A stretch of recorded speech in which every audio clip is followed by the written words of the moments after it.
রশি লাগলে রশি নে, হাসিনারে ফাঁসি দে। খুনি হাসিনা যে দিল্লিতে পলাতক খুনি, সেই খুনি বলার চেষ্টা করছে সে নাকি আবার ফেরত আসবে। বাংলাদেশে আর কোনোদিনও ফ্যাসিবাদের প্রতিষ্ঠা হওয়ার কোনো সুযোগ নাই, এই কথা আমি আপনাদেরকে দিতে চাই। বাংলাদেশ একটি স্বাধীন সার্বভৌম রাষ্ট্র হিসেবে গড়ে উঠবে এবং অন্য কোনো দেশের অন্য কোনো রাষ্ট্রের সেবাদাসে পরিণত হবে না। যে কারণে মহান মুক্তিযুদ্ধ হয়েছিল 1971 সালে তৎকালীন পাকিস্তান কর্তৃক আমাদের দেশকে দাবিয়ে রেখে একটি ভিন্ন রাষ্ট্রের একটি দাস হিসাবে আমাদেরকে দাবিয়ে রাখতে চেষ্টা করেছিল। তার প্রতিবাদে জনগণ জেগে ওঠে এবং যুদ্ধ করে।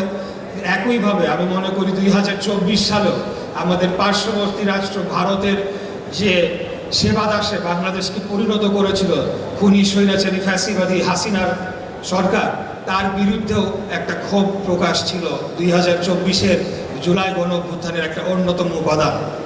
আমাদের সামাজিক যোগাযোগ মাধ্যম সহ বিভিন্ন জায়গায় খুনি হাসিনা যে দিল্লিতে পলাতক খুনি, সেই খুনি বলার চেষ্টা করছে সে নাকি আবার ফেরত আসবে এবং তার কিছু দোসররা যারা বিভিন্নভাবে আমাদের দেশের ভেতরে লুকিয়ে রয়েছে, তারা ঝটিকা মিছিল করে বিভিন্নভাবে জানান দেওয়ার চেষ্টা করছে তারা বাংলাদেশের রাজনীতিতে আবার প্রতিষ্ঠিত হতে চায়। আমি আপনাদেরকে কথা দিতে চাই, ইনশাল্লাহ বাংলাদেশে আর কোনোদিনও ফ্যাসিবাদের প্রতিষ্ঠা হওয়ার কোনো সুযোগ নাই, এই কথা আমি আপনাদেরকে দিতে চাই। অতীতেও আমরা যখন খুনি স্বৈরাচারী হাসিনার বিরুদ্ধে আন্দোলন সংগ্রাম করেছি, আমাদের ঢাকা শহরে আমার কিছু দামাল ছেলেপেলে আছে, আমার সাথে তখন মিছিল করত আর স্লোগান দিত ফাঁসি ফাঁসি ফাঁসি চাই, খুনি হাসিনার ফাঁসি চাই। তখনও আওয়ামী লীগ সরকার ক্ষমতায়, হাসিনা সরকার ক্ষমতায়। এবং 2024-এর 6 আগস্ট যখন আমি কারামুক্ত হয়ে আবার রাজপথে ফেরত আসি, সেই দামাল ছেলেদের নিয়ে ঢাকা শহরের অলিগলিতে স্লোগান দিয়েছি, রশি লাগলে রশি নে, হাসিনারে ফাঁসি দে।